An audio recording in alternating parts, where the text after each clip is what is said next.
Warning, this video contains Pokemon Sun and Moon spoilers, so if you haven't played the game, which I highly recommend you do, I'd advise you not to watch further. With that said, on to the episode.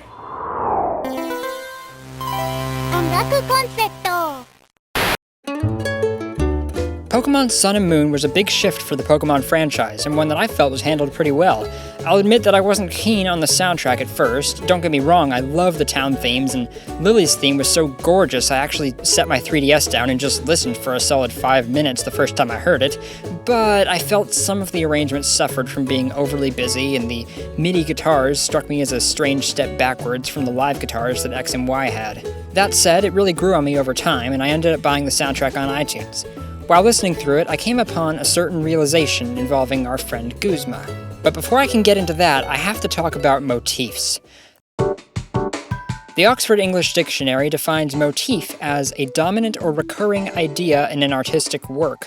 In the context of music, we sometimes use the word leitmotif, which narrows down the definition to a recurrent theme throughout a musical or literary composition associated with a particular person, idea, or situation.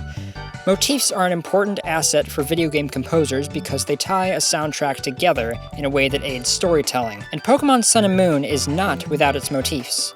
To give you an example, one of the first motifs you encounter in the game is the Alola region's theme.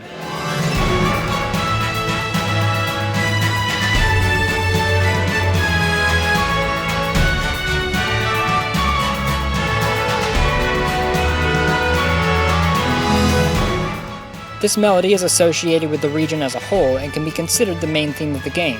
It's used subtly throughout the soundtrack, like when you wake up.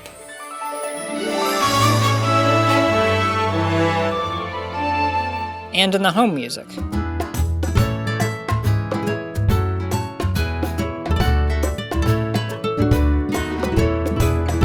You'll notice that the timing and even some of the notes differ between the examples, but they still share a general rhythm and direction.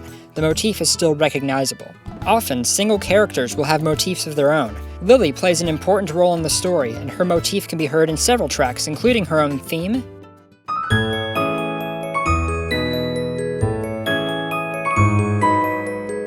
and in the cutscene where Nebby evolves into a legendary Pokemon.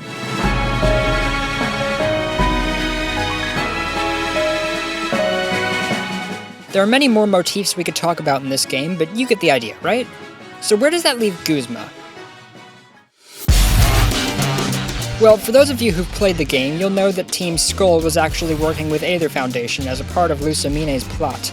Something you might not have noticed is that the music actually told us this, long before the dialogue did. As with all Team Skull-related tracks, Guzma's battle theme is built off of the Team Skull motif. It's a simple melody based on the blues scale.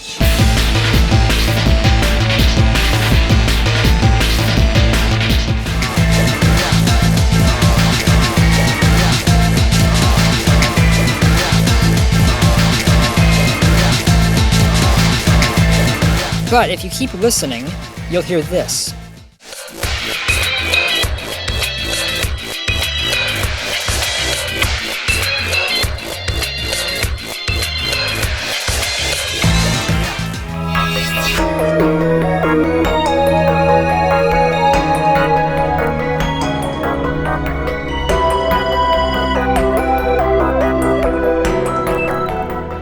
That's right, Guzma's battle theme directly references Aether Foundation. It's very quiet and it goes by pretty quickly, but the distinct arpeggio-based melody is very clear. It's a nice bit of foreshadowing and a great example of the power of motifs to aid in storytelling.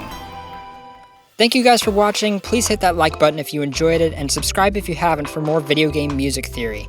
What's your favorite song on the Pokemon Sun and Moon soundtrack? Let me know in the comments, and I'll see you guys next time.